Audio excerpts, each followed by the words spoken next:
керек болса мына кыйбас досуң, сенден өлүп бере турган досуң бар. Сага ушундай чоң жардам берген досуң бар, укмуш.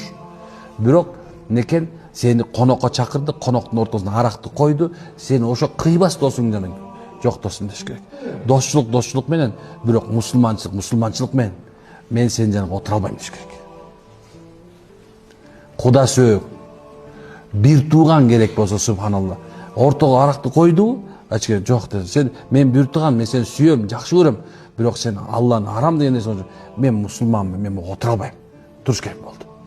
Анын көңүлү каралбайт ал жерде уже. Анын ою каралбайт ал жерде, субханалла. Унутпагыла. Коюлду, бүттү. Ушундай. Шариятыбыз ушунчак мындай бир аябай жеңил, желпи, бирок кээ бир убактарда ушундай бир ортого жана бир нерсе түшкөндө, эмне экен? Айталы, жок. Мындан мен алысмын дейбиз. Ошол мезгилде билинет сенин кандай экен. Тигинин көңүлүн коюп, Алланын ыраазылыгын унуткан болсоң, билесиңерби? Ким Алланын нааразылыгы үчүн, нааразылыгына тийип калганын билип туруп, пенденин ыраазылыгына бара турган болсо, эмне бул жетиштүү. Анын үчүн жетиштүү.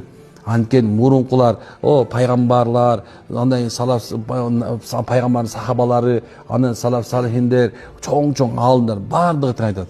Кимде ким инсандын ыраазылыгы үчүн Алланын нааразылыгын таба турган болсо, андан өткөн бактысыз жок дейт. Ошондой сен арамга, адалга көңүл буган үйрөнүшүбүз керек экен, машалла. Эми акыреттен эстен чыгарбоо бул зарыл.